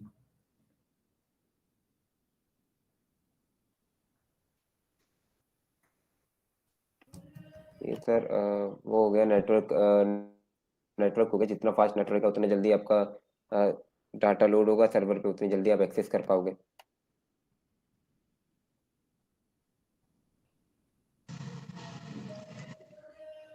देखो, जब भी हम बात करते हैं नेटवर्क की, मतलब डेटा टू एंड फ्रो हमारा जाता है, वो चीजें भी हम आगे पढ़ेंगे। एक मतलब सिंपल टर्म्स में ये समझा रहा हूँ, जब भी डेटा ट्रेवल होता है तो हमेशा छोटे छोटे पार्ट्स में डिवाइड होकर डेटा ट्रेवल होता है, ठीक है? या फिर कंप्यूटर में हम जिसे कहते हैं डेटा पैकेट्स, पैकेट्स की फॉर्म में डेटा ट्रेवल होता है। ये चीज आप अपनी नेटवर्किंग में भी पढ़ोगे या पढ़ी होगी आपने, ठीक है? वहाँ पे कई सारे आपके ट्रांसमिशन आपने पढ़ा हुआ है, किस तरह से ट्रांसमिशन होता है डेटा का। तो हमेशा जो डेटा ट्रैवल होता है पैकेट्स की फॉर्म में होता है, और जो डेटा ट्रैवल होता है पैकेट्स में, वो भी ऐसा नहीं कि हमने सिंपली डिवाइड कर दिया, वो भी एनक्रिप्ट होता है। एनक्रिप्ट क्या होता है कि हमेशा हम अपने डेटा को उस फॉर्म में कन्वर्ट करते हैं ताकि जो भेजने वाला है और जिसे भेजना है सिर्फ वही लोग आपस में समझ सकें। उसके अलावा अगर वो चीज़ किसी तीसरे व्यक्ति के अनऑथराइज्ड पर्सन है कोई, उसके पास चली जाए तो वो उसे ना समझ पाए। हम जिसे कहते हैं कोडेड फॉर्म, कोड फॉर्म में बात करना, उसे हम कंप्यूटर में कहते हैं एनक्रिप्ट करना। तो डेटा जाता है, एनक्रिप्ट होके जाता है। जो भी डेटा ट्रैवल होता है, पैकेट ट्रैवल होता है, उसका खुद का एक स्ट्रक्चर होता है। ऐसा नहीं कि हमने सिंपली डिवाइड किया या किसी फॉर्म में कन्वर्ट किया, उसे भेज दिया। कन्वर्ट किस फॉर्म में होगा उसका भी लॉजिक्स होते हैं, कई सारी आपकी एल्गोरिदम्स डिफाइंड हैं, अवेलेबल हैं, जिसमें वो आपके कन्वर्ट होते हैं। प्लस जो आपका डेटा ट्रैवल होता है उसका भी खुद का एक स्ट्रक्चर होता है पैकेट का, जो डिफाइंड होता है। उसमें sequence, sender address, receiver address, बहुत सारी चीजें होती हैं जो अवेलेबल रहती हैं। फ्लैग वगैरह भी होता है। तो डेटा गया। अब लेट सपोज आपको एक डेटा है, लेट सपोज आपको कहना है I am fine. I am fine एक डेटा है, आपको भेजना है, सुमित को भेजना है, देब्लॉय को भेजना है। अब सुमित नहीं चाहता कि देब्लॉय के अलावा वो कोई दूसरा व्यक्ति उस चीज को समझ सके या कि कोई पढ़ भी ले तो मिसयूज कर सके। तो उसने क्या किया, सुमित ने सबसे पहले आई एम फाइन को 3 पैकेट में डिवाइड कर दिया। पहले में आई, दूसरे में एम, तीसरे में फाइन, भेज दिया। अब ये आपस में एक दूसरे से कनेक्ट हो गए किसी नेटवर्क के ऊपर, सुमित भी डिप्लॉय भी। सुमित ने कहा कि my network speed is 10 Mbps। 10 Mbps का मतलब होता है 10 मेगाबिट पर सेकेंड। ये बेसिक सा कंसेप्ट आपने पढ़ा होगा, 1 मेगाबाइट, 1024 गीगाबाइट, 1024 गीगाबाइट, ये सब आपने पढ़े होंगे बेसिक कंसेप्ट। 8 बिट्स 1 बाइट, ये सब वाले। तो इसी तरीके से हम जब कहते हैं 10 Mbps पर सेकेंड, मेगा बिट्स पर सेकेंड, मीन्स एक सेकेंड के अंदर 10 MB, 10 bits, mega bits data जो है सुमित भेज सकता है डिप्लॉय को। अब डिप्लॉय के पास गया, डिप्लॉय की कुछ नेटवर्क स्पीड है, ठीक है। सुमित के पास से डेटा बहुत तेजी से आ रहा है, 10 Mbps की स्पीड से चल रहा है। डिप्लॉय के पास नेटवर्क स्पीड है 8 Mbps पर सेकेंड। अब जैसे ही नेटवर्क सुमित के एरिया से निकल के डिप्लॉय के एरिया में आएगा, वहां पे उसे स्पीड कितनी मिलेगी, 8 Mbps मिलेगी। मतलब कि जो 10 MB का डेटा था वो अब 8 MB के हिसाब से डिवाइड होगा, उतनी बिट्स एक सेकंड में लोड होगी डिप्लॉय के पास। डिप्लॉय ने अपना नेटवर्क खोला, उसके पास एक सेकंड में 8 MB डेटा अपलोड हो गया। डिप्लॉय ने IM में से कुछ चीज पढ़ ली, कुछ बच गया, वो पैकेट ऑटोमेटिकली वहां ब्रेक हो गया।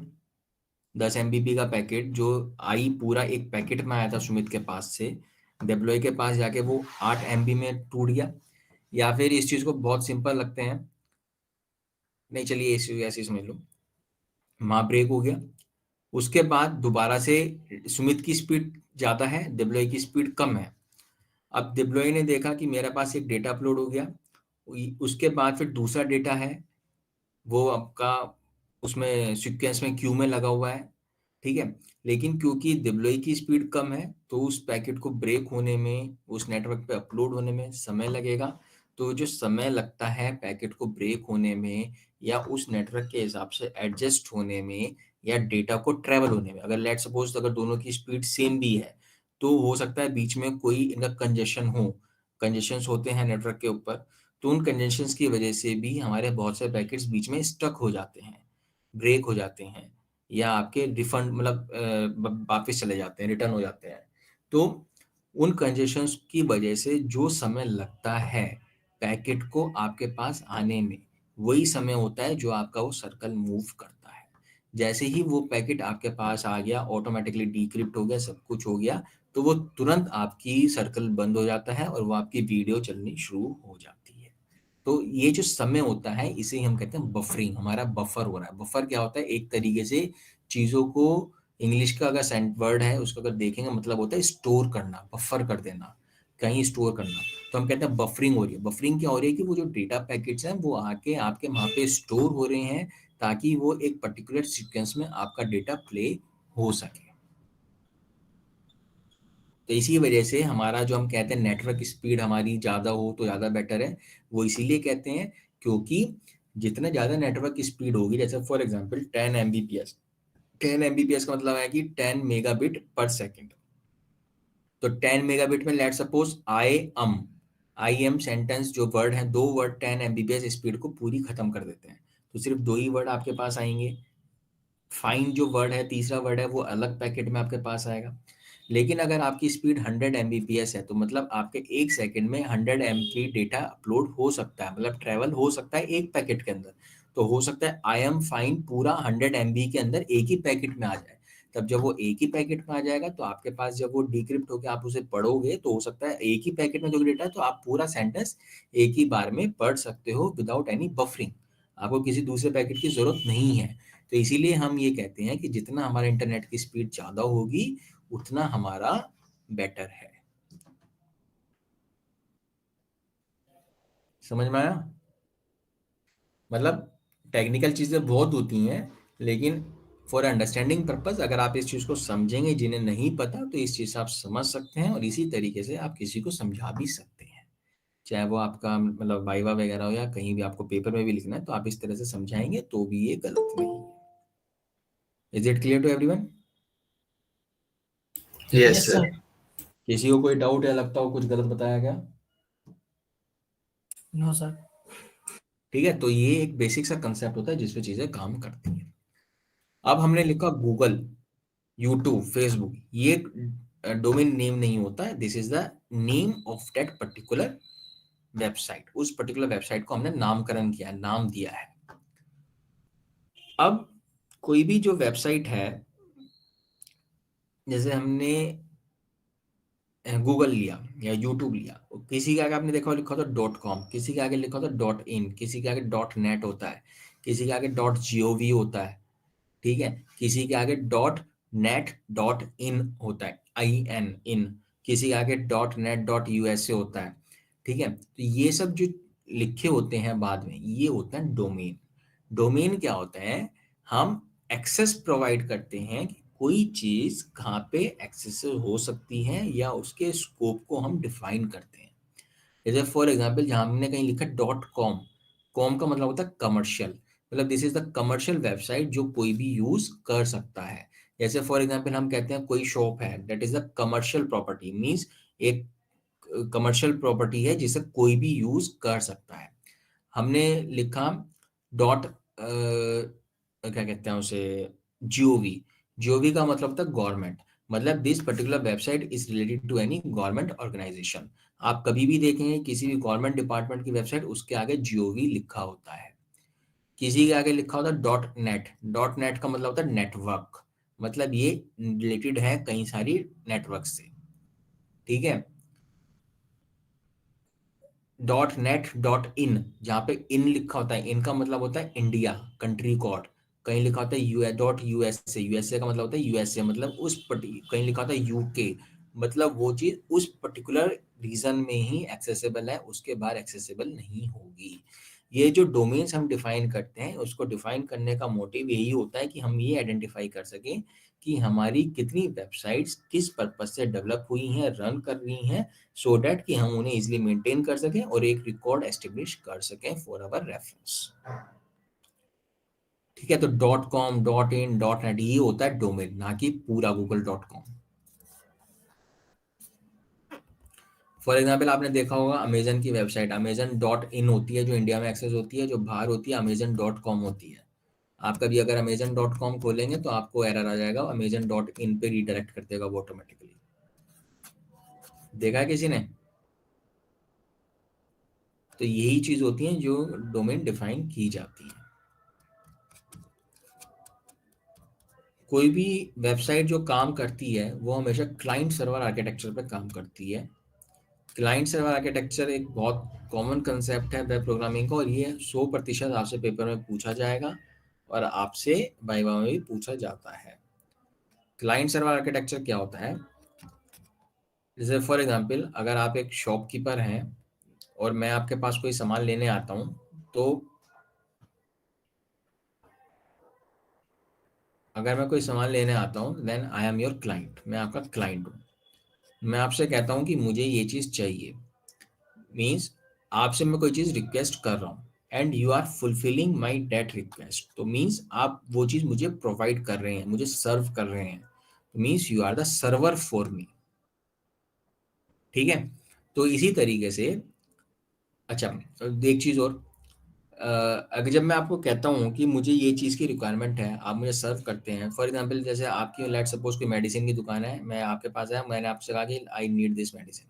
अब वो मेडिसिन ऐसी नहीं है कि आप अपनी जेब में लेके घूम रहे हैं, आप मेरी रिक्वायरमेंट पूछेंगे, आप अपने बैकएंड पे चेक करेंगे, बैकएंड इन द सेंस कि वहाँ पे जहाँ पे आपने शेल्फ वगैरह में या फिर अपना जहाँ भी स्टोर में आपने अपनी दवाइयों को रख रखा है, स्टॉक है आपका, उसमें जाके you will check whether this particular medicine is available with you और नॉट।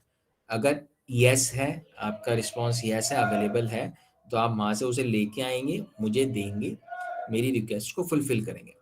अगर आपके पास नहीं होगी then you will simply respond to me कि ये आपके पास अवेलेबल नहीं है, please try after some time, या फिर आप कहीं और से ट्राई कर लीजिए, राइट। तो इस सिनेरियो में I am your client, you are my server, और जो वो स्टॉक है जहाँ पे आपने वो चीज़ें स्टोर कर रखी हैं, that is your database, या फिर आप कह सकते हो वो आपका स्टोर रूम है जहाँ पे आपने चीज़ों को स्टोर कर रखा है। और जो वो मेडिसिन हैं डेटाबेस में आप कह सकते हो, या स्टोर रूम में जो मेडिसिन है, that is your data points. ठीक है, तो इसी तरीके से जब भी कोई इंटरनेट के ऊपर हम कोई वेबसाइट एक्सेस करते हैं, फॉर एग्जाम्पल मैंने लिखा google.com, google.com का मतलब क्या हुआ कि आई एम ए रिक्वेस्टर, मैंने रिक्वेस्ट रेज करी, वो रिक्वेस्ट गई मेरी सर्वर के पास। अब सर्वर क्या होता है वो भी बताऊंगा। सर्वर ने वो चीज़ पढ़ी कि ये चीज़ मतलब मेरी दिस इज माय रिक्वेस्ट, अगर उसे लगा सर्वर को कि this is a valid request तो वो मुझे फर्दर अलाउ करेगा, अगर नहीं है तो वो मुझे वहीं से डिनाई कर देगा। फॉर एग्जांपल आपकी अगर मेडिसिन की दुकान है, मैं आपके पास आके कहता हूँ कि मुझे ये पेन चाहिए, तो I am raising an invalid request to a incorrect server. आपकी दवाइयों की दुकान है और मैं आपसे आके स्टेशनरी का सामान मांग रहा हूँ, तो आप अपने बैकएंड पे नहीं जाएंगे, आप मुझे वहीं से डिनाई कर देंगे कि सर आप गलत दुकान पे आ गए हैं, please try at the right place. तो इसी तरीके से जब मैं कोई रिक्वेस्ट रेज करूंगा एज अ क्लाइंट, सर्वर के पास रिक्वेस्ट जाएगी, server will check whether the request is valid request or an invalid request. If it is an invalid request, then server will automatically respond from there that search is not available. जैसे for example कोई website अगर आप access करते हैं तो आपके पास तुरंत message आ जाता है कि this content is not available, this please redefine your search, या इस तरह से जो भी आपका मैसेज आता है, इसी तरीके से आप डिनाई हो जाता है, सर्वर को मुझे आगे हिट करने की, डेटाबेस को हिट करने की जरूरत नहीं पड़ती। लेकिन अगर आपको लगता है that is a valid request, तो सर्वर उस चीज की रिक्वेस्ट को लेगा, मेरा आईपी चेक करेगा whether I am a authenticated use person और नॉट, अगर है तो उस चीज का डेटाबेस के पास जाएगा, डिक्रिप्ट करके अपना डेटा वगैरह को मैसेज वगैरह डिक्रिप्ट करेगा, that is a internal process. उसके बाद वो चेक करेगा in the database whether the response against that particular request is available और not. If it is available then server will simply respond me with that particular response. If it is not available, then server will simply tell me that this is the error or this is the issue, I cannot serve you right now, and that particular error code response will be reflected to the user. So this is a simple client server architecture on which the internet technology works. Is it clear to everyone?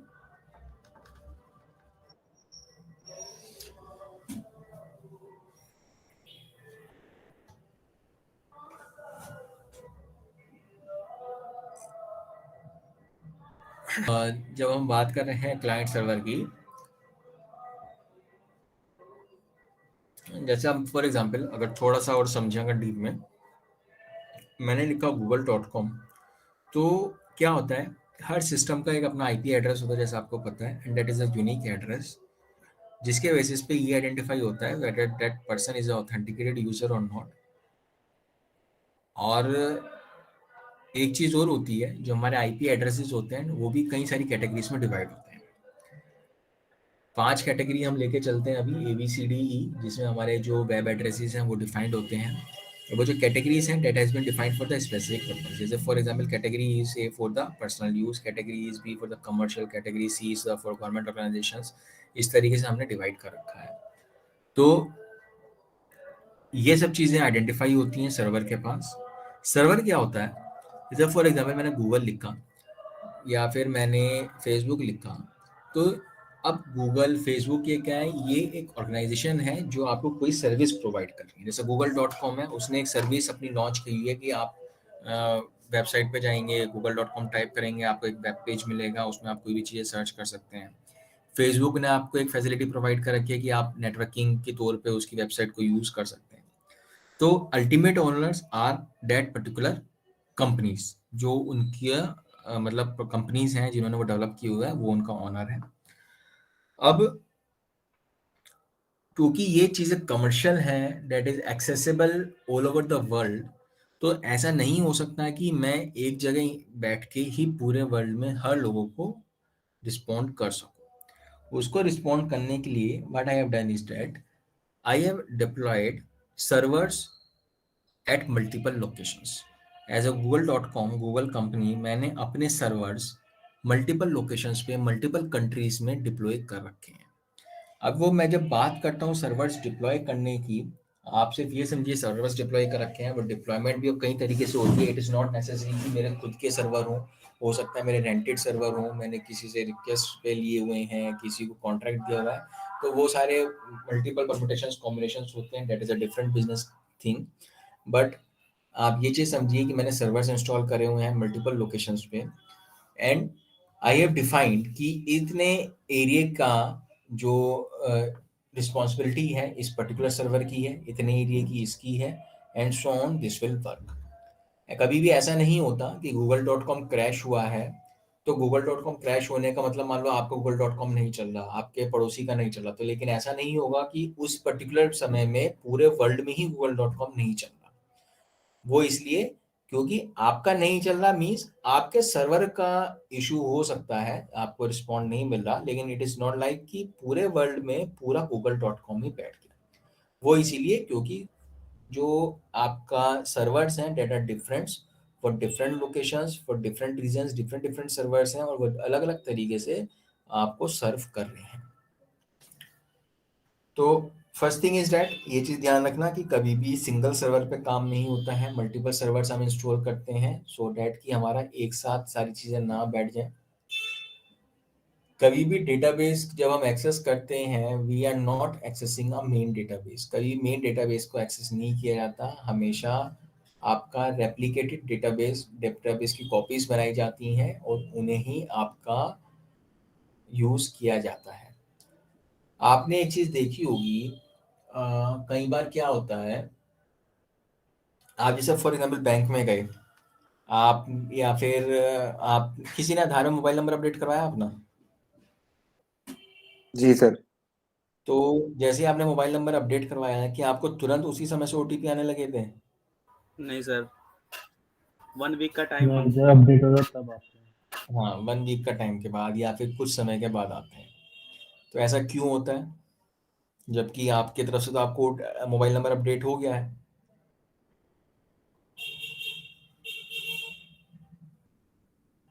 कभी भी हम क्योंकि कोई भी add होता है ना sir हमारा, अपडेट नहीं हुआ हैं?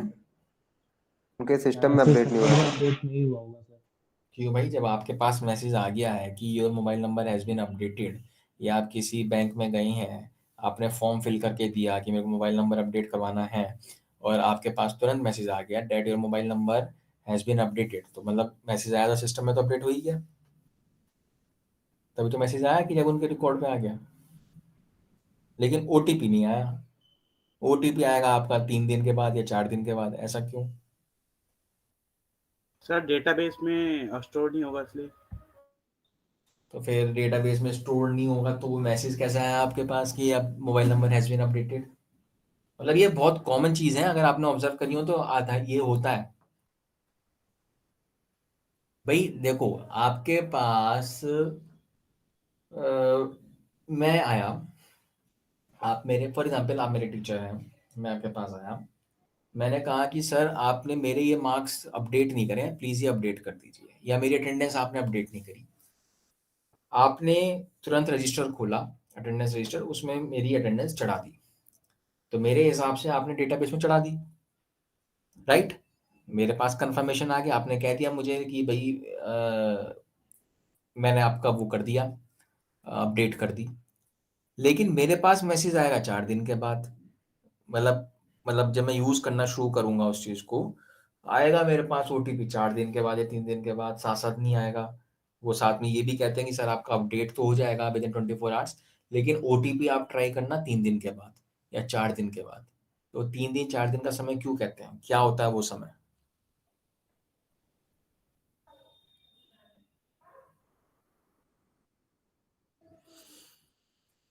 नहीं। प्रोटोकॉल्स होते होंगे सर, क्या पता। बाकी सर्वर्स पे अपडेट करने के लिए मुझे नहीं, देखो क्या होता है, आपने रोल बैक वर्ड सुना है? जी। रोल बैक का मतलब क्या होता है?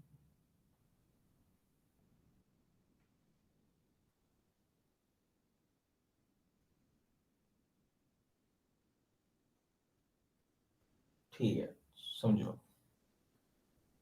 कभी भी क्या होता है, हमारा एक डेटाबेस होता है। डेटाबेस क्या होता है कि मेन डेटा या मेन लोकेशन जहाँ पे आपका सारा डेटा स्टोर्ड है, राइट?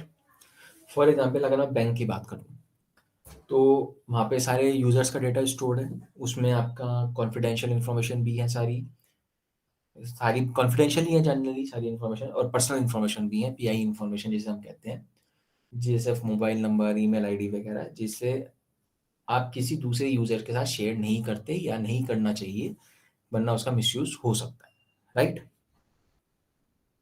अब जी सर। मैं आज गया बैंक में, मैंने कहा मैडम मुझे अपना मोबाइल नंबर अपडेट करवाना है। मैडम ने मुझे फॉर्म दिया, मैंने फॉर्म फिल कर दिया, उसने कहा कि आपका 24 घंटे के अंदर अपडेट हो जाएगा, आपके पास मैसेज भी आ जाएगा, लेकिन आप ओटीपी आपके पास 3 दिन के बाद आने शुरू हो। अब मैंने भर के दे दिया, सब कुछ हो गया, 24 घंटे के बाद मेरे पास मैसेज भी आ गया कि your mobile number has been updated successfully, और ओटीपी के लिए आप 3 दिन के बाद ट्राई करिए। अब क्या होता है, जब भी हम सर्वर्स को डिप्लॉय करते हैं मल्टीपल लोकेशंस पे, या कोई भी चीज़ हम एक्सेस करते हैं, तो हमेशा क्या होता है कि इंटरनेट के ऊपर अल्टीमेटली सब चीज़ें क्या हैं, अगर हम बात करें तो आपने कोई रिक्वेस्ट रेज करी एज अ यूज़र, सर्वर के पास आई, सर्वर ने डेटाबेस को हिट किया, यही होता है, डेटाबेस से रिस्पॉन्स ला के देता है वो। कभी भी मेन डेटाबेस को हिट नहीं किया जाता, जो मेन डेटाबेस होता है उसे इंटैक्ट रखा जाता है, सो दैट हमारे पास एक ओरिजिनल कॉपी डेटाबेस की हमेशा सेव रहती है, और उसके मल्टीपल कॉपीज बनाई जाती हैं, और हमेशा उन मल्टीपल कॉपीज या रेप्लिकेटेड कॉपीज के ऊपर काम किया जाता है। मैंने मोबाइल नंबर अपडेट करवाया, मेरा अपडेट हो गया क्योंकि मेरा लोकल डेटाबेस में अपडेट हो गया, जिसे हम लोकल डेटाबेस भी कहते हैं, मेरे पास मैसेज भी आ गया, लेकिन मेरा जो डेटा अपडेट हुआ है, अब उसमें चांसेस ये भी हो सकते हैं किसी ने गलत अपडेट करवा दिया, हो सकता है आपने फॉर्म में भरते समय अपनी एक डिजिट गलत लिख दी, हो सकता है कि किसी ने मेरा जानबूझ के अपडेट करवा दिया, गलत मतलब कुछ गलत करने उससे इरादे से, लेकिन मैं नहीं अपडेट करवाना चाहता था, ठीक है? तो हमेशा क्या होता है कि लोकल डेटाबेस में अपडेट किया जाता है, जिससे आपके पास मैसेज आता है कि आपका अपडेट हो गया है, लेकिन कभी भी हम एक ड्यूरेशन को लेके चलते हैं, ताकि इन केस हमें अगर रोल बैक करना पड़े तो हम उस ड्यूरेशन लोकल डेटाबेस से ही वो चीज़ें हटा दें, ठीक है? और इन केस अगर वो ठीक है, तो जो समय हमारा लोकल डेटाबेस से मेन डेटाबेस में सिंक होने के लिए लगता है, सिंकिंग टाइम जो होता है, उसे हम कहते हैं, लेके चलते हैं, जो समय हम आपको कहते हैं कि आप सर इतने दिन के बाद ओटीपी ट्राई करिएगा। जो भी पीआई इंफॉर्मेशन के ऊपर ऑथेंटिकेशन होता है, वो हमेशा मेन डेटाबेस में होता है। जैसे फॉर एग्जांपल अगर आप आधार में भी डेटा अपडेट करवाते हैं, आप ओटीपी मंगवाते हैं, ओटीपी क्या है? हमारा ऑथेंटिकेशन है। आप कहीं बायोमेट्रिक्स देते हैं तो वो भी ऑथेंटिकेशन है एक तरीके से। ऑथेंटिकेशन मीन्स ये आइडेंटिफाई करना कि जो यूजर यूज कर रहा है that is the authenticated person. तो हमेशा जब भी ऑथेंटिकेशन होता है ये मेन डेटाबेस में होता है, लोकल डेटाबेस से नहीं होता। तो जो समय लोकल डेटाबेस से मेन डेटाबेस में डेटा को सिंक करने में लगता है that is known as syncing period. और उस वजह से हम लेके कहते हैं कि आप 3 दिन के बाद या 4 दिन के बाद ऑथेंटिकेशन ट्राई करिएगा। क्रॉनिंग एक्टिविटी होती है, अगर किसी को पता हो डेटा क्रॉन होता है, अगर मैं टेक्निकल टर्म्स में बात करूं, और डेटा लोकल डेटाबेस से मेन डेटाबेस के ऊपर अपलोड होता है तब जाके आपको ऑथेंटिकेशंस रिसीव होने शुरू होते हैं। और वो चीज़ें इसलिए होती हैं अगर कोई मिसयूज हो जाए, कोई अगर मान लीजिए आपका गलत तरीके से आपका करवा देता है, या आप कल को कहते हैं कि मैंने तो गलत करवा दिया, मुझे नहीं करना था, तो ताकि वो लोकल डेटाबेस पे ही रोल बैक हो जाए, मेन डेटाबेस को हिट ना करें। क्योंकि मेन डेटाबेस को बार बार हिट करना, उसमें डेटा को डिप्लॉय करना, रोल बैक करना बहुत चैलेंजिंग होता है।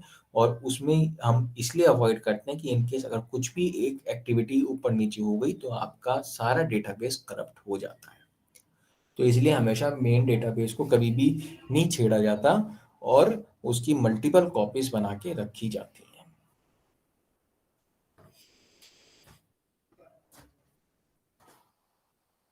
ठीक है,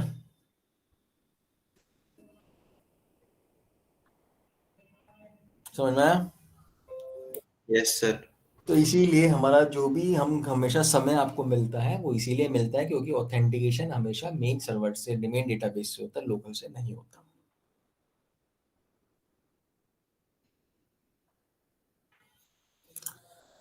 चलो आज के लिए इतना ही रखते हैं। अटेंडेंस सब लोग भेज देना, दिव्य अटेंडेंस लगा लेना। 1 बजे से शायद प्रैक्टिकल हो सकता है मुझे ज्वाइन करने में थोड़ा बहुत ऊपर नीचे हो जाए, तो आप लोग अपना ज्वाइन करके HTML कोडिंग वगैरह सबको पता ही है, अपना प्रैक्टिस कर लेना। अटेंडेंस सबकी अटेंडेंस लगा दियो, प्रैक्टिकल की भी और उसकी भी, मतलब प्रैक्टिकल वगैरह की आगे तक सबकी लगा दियो। अटेंडेंस का कोई इशू मत रखियो किसी के साथ।